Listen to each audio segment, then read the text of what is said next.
The power of hope. Your story, His glory.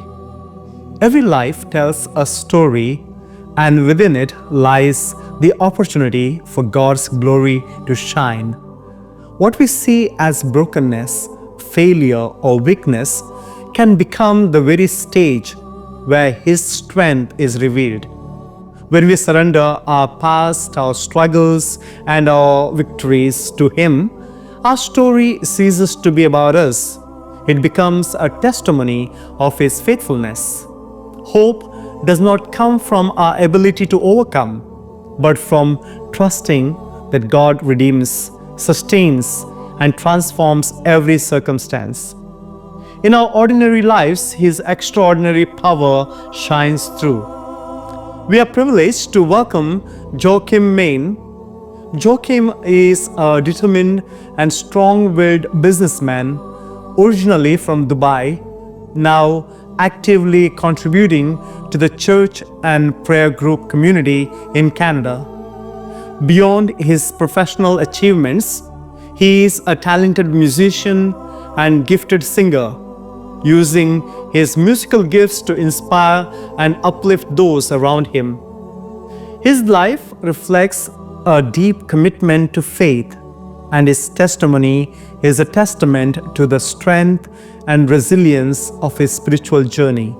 Known for his dedication, generosity, and passion, Joachim combines leadership, talent, and devotion, leaving a meaningful impact on both his community and those who have privilege of knowing him.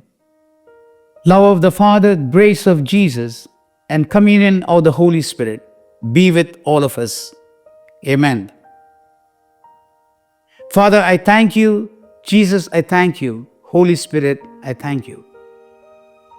Dear brothers and sisters, I have been blessed throughout my entire life for receiving mighty healing, miracles, and mighty blessings through prayers, meditating upon Word of God, spiritual life, through faith and believing in the promise given by God.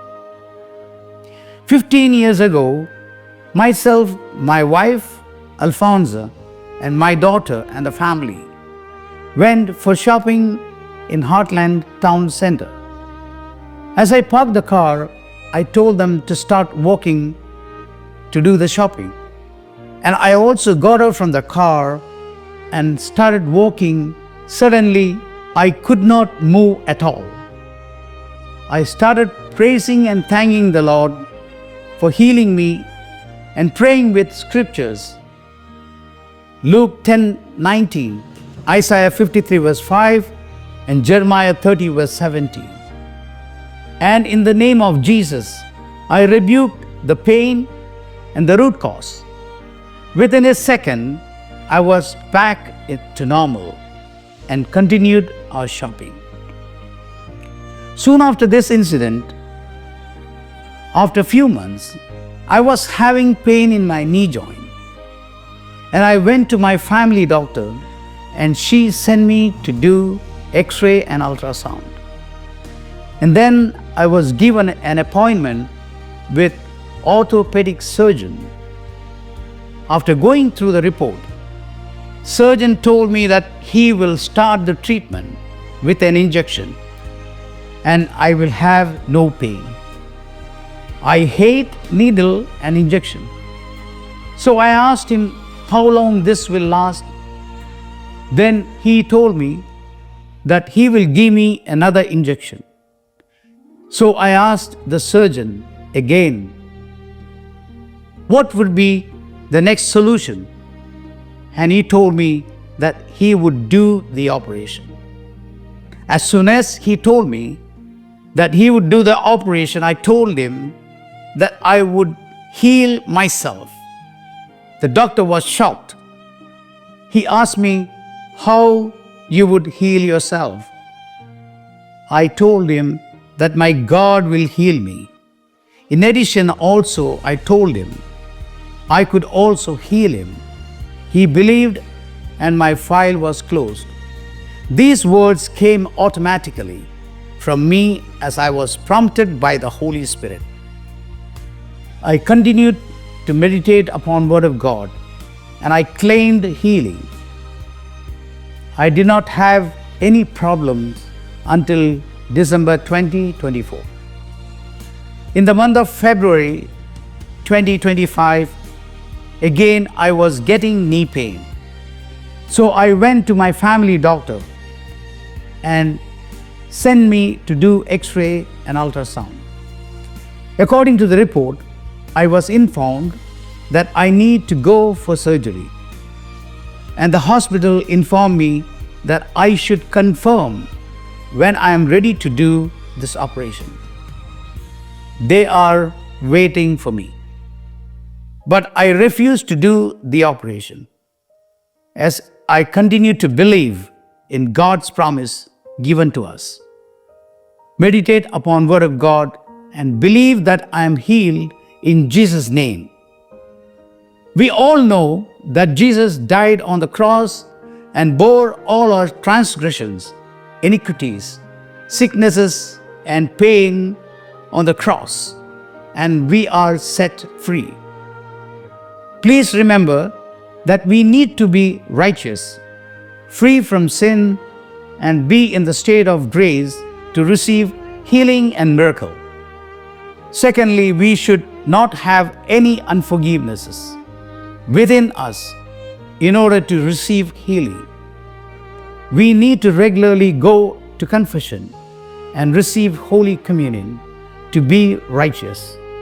If you are righteous, you can rebuke and cast out any sickness and pain in the name of Jesus, as Jesus' name is powerful and above all names. And believe that you're healed and you will be healed. Thank you. Faith in action has the power to bring healing and transformation. When we, like Joachim, trust God and declare His word, we invite His presence and power into every area of our lives, physical, emotional, and spiritual. The scriptures are not just words on a page. They are living promises that, when spoken and meditated upon, bring God's power to bear in our circumstances. To receive His blessings and healing, it is essential to live in righteousness and remain in a state of grace. Unforgiveness and unresolved sin can block God's work in our lives. So cultivating a forgiving heart and practicing spiritual discipline through prayer, meditation on the Word, confession, and Holy Communion strengthens our faith and sustains our well-being. Walking in righteousness also grants spiritual authority, enabling believers like Joachim to rebuke sickness, pain, and challenges in the power and name of our Lord. Choosing faith over fear, trusting God even when human situations seem necessary, demonstrates courage and boldness in our spiritual journey. Persistent belief in God's promises, coupled with a disciplined spiritual life, brings long-term healing, wholeness, and a deeper experience of His miraculous power in every aspect of our life. Therefore, my friends, your story may be the encouragement someone else needs today, whether it's a healing, a breakthrough, or the peace God has given you in a difficult situation. Your testimony has the power to inspire and uplift others. We encourage you to come forward and share the wonderful works the Lord has done in your life. Testimonies are powerful. They remind us of God's faithfulness. Strengthen our faith and bring glory to His name. Therefore, be a witness to His love.